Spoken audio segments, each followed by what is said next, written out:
Pejim-baovao afatanteraka kosa androany dia lotorora ny vondron'ny mpanakanto any Andafy vary milanja 700 kilao ny fikambanana miandra mada entina amatsiana ara-tsakafo ny ankizy marary ao amin'ny sapapitsabonina misahana ny fahasalaman'ny zaza ao amin'ny hôpitaly Bevelantanana.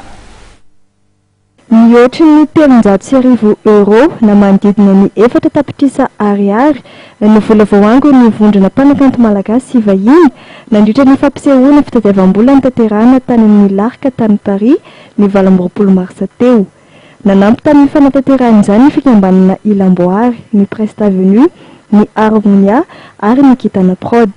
Nametraka fitokisana tamin'ny fikambanana miandra madamo ireo mpanakanto ireo eo amin'ny fitsinjarana fanampiana ho an'ny ankizy sy ny vahoaka sahirana eto Madagasikara. Androany ary no natolotra ny fikambanana miandra mada ny ampahany tamin'izany dia vary milanja 700 kilao entina nampiana ny famatsiana ara-tsakafo ny sambapitsabona misana ny fahasalaman'ny ankizy eo anivon'ny hôpitaly Bevelantanana. Afaka iantoka ny filana ara-tsakafo ny ireo ankizy miditra hôpitaly eo an-toerana mandritra ny efa-bola n'ity fanampiana ity. Miandra mada zany efa forona tamin'ny association forona tamin'ny 12 dia nanomboka tamin'izay zay isan'andro manome sakafo ny ankizy ao Bevelantanana amin'ny service pédiatrique mihodikodina amin'ny 70 euro zareo no marary eo. Dia nanomboka tamin'izay zany manome sakafo anazy maraina, atoandro, hariva, ny goûter. Dia ankoatran'izay tsy nanome sakafo nataony miandra fanamboatra koa ny fidiovana tao amin'ny service ny trano fidiovana dia ny trano fatoriana koa navozina daholo izany rehetra izany. Hotolorana fitaovam-pianarana ihany koa ireo mpianatra avy anivon'ny EPP Andasibe izay mahazo tohana avy amin'ny fikambanana miandra mada. Misy EPP Ampangalatsara izay omenay sakafo koa isan'andro san'andro isaky ny taom-pianarana hatramin'ny T1 ka hatramin'ny T5 dia mena sakafo atoandro ny ankizy misy eo hatramin'ny 10 sy 13. Dia amin'ny ity taona ity ny fikambanana collectif ny artiste dia nanome kit scolaire ho an'ny ankizy ireo, ny cahier zany, ny stylo dia ny crayon couleur sy ny crayon.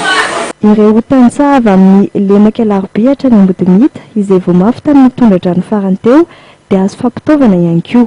Le collectif ana artiste Vany Andafy no hanampy an'ireo traboina.